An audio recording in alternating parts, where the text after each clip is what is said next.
Hey guys, how you going? Hope you're all doing very well. This afternoon I'm going to be doing something a little bit different. Today I'm actually going to be starting a new series. Now for those of you who are familiar with my channel, I made another series called Shock to the Past. That was fairly popular, so I'm going to continue that. That was about movies that were very extreme back in yesteryear and how they influenced films of today. So I'm going to be continuing that, but because that was fairly popular, I thought I would start a new series, and this series is going to be talking about cinematic classics that were definitely under the radar. They didn't have the mainstream attention of Citizen Kane, To Kill a Mockingbird and Gone with the Wind. These were films that were either cult status or movies that were very controversial and the authorities tried to push aside. So chances are you may have heard of them, but then your family or your friends may not have. So if you've heard of them, then please feel free to discuss what you thought about them. This is exactly what the series is for. And if you haven't heard about them, then hopefully this series will open your eyes to cinematic classics that definitely deserve more attention than they have got. So today, for the first episode, we're going back to 1932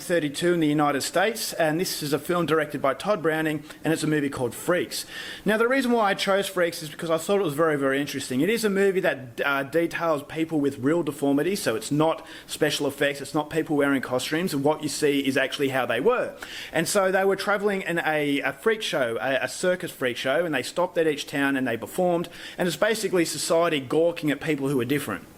And so that age-old saying of beauty is only skin deep, it's been done time and time again, but because this movie was so old, not many movies and stories had actually depicted this message, so that was a very interesting aspect. But the reason why I was a little bit sceptical with this movie is that it was a 1932 film, so was it going to possess that circus freak show attitude, where it was just a movie that was going to gawk at deformity, and basically look at deformity as animalistic and basically not humane, and so therefore we can dismiss them. And if it was that, I wasn't going to watch it, and that's what held me off watching this movie for a very, very long time. And so it's basically about freaks, what these people, they had deformities, they had illnesses, so they weren't freaks, but back then they were deemed as freaks, and so they're performing.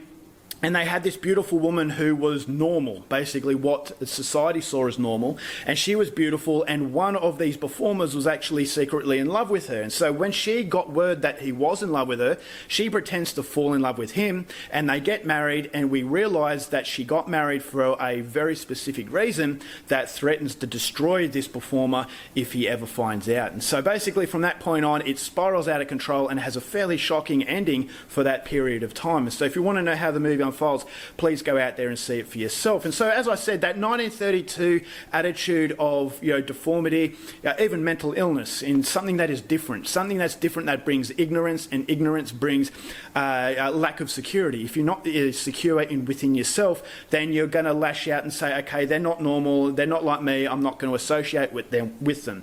And so I thought, what is this movie going to be about?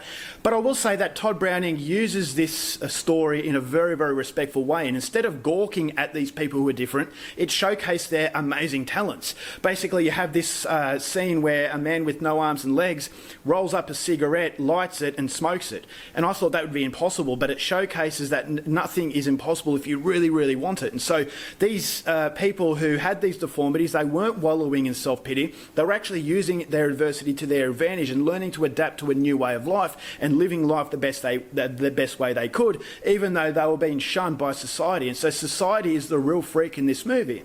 And that's what I really liked about it. It was actually using this in a very sort of beautiful message, is that these people with deformities, the people with illnesses, even a person with a stutter was deemed as this freak. And so I'd rather be with them because they were actually genuine people rather than, basically these beautiful people who society deemed as normal, therefore they were better than them.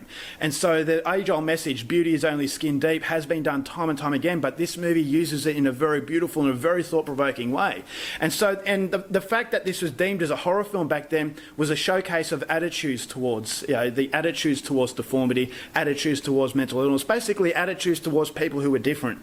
And so to say it's a horror film, I think is a little bit of an insult. That's not really a horror film at all. Yes, it does have some fairly disturbing aspects towards the end, but to say it's a horror film I thought was very interesting because it really summed up the attitude of 1932. And so the film has a very, very interesting quality about it, is that not only are you seeing a movie unfold as far as the story is concerned, but it is definitely a symbolism of what society was back then and how cruel and destructive it was. It was basically using these people as entertainment rather than connecting to them as human beings. But what Todd Browning does, he allows the viewer to connect to these people as real people, and instead of like gawking at their deformities, their abilities is what you're actually amazed by. So you're not amazed by the fact that someone might be missing their arms and legs, that someone might be missing their lower body, someone might be missing their arms. You're not amazed by that. What you're amazed by is their ability to actually live a normal life, whereas society would just give up and say,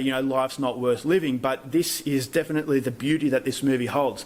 And so the movie has a lot of ugliness, it has a lot of torment, but the beauty of these people that they deemed as freaks really made the film worthwhile, and I thought it was very, very respectful in what Todd Browning was doing. So this was a very controversial film back then, and so that's the reason why this movie doesn't have as much accolades as the more mainstream entertainment. So I definitely think this movie deserves more accolades. Even though it does have recognition, I definitely believe a lot of people need to go out there and see this. It is it's very limited as far as its settings are concerned, so it almost feels like a stage play, which you can forgive back in 1932. But I thought the acting was a little bit dodgy, but again, it's 1932 and the acting wasn't as great. But I just thought as though the message was pure, the message was beautiful, and I thought as though it looked upon these freaks as the real people, and the freaks actually were society that were deemed normal. And so beauty is only skin deep, and I definitely think Freaks really conveys that message very, very powerfully. So it's not a brilliant movie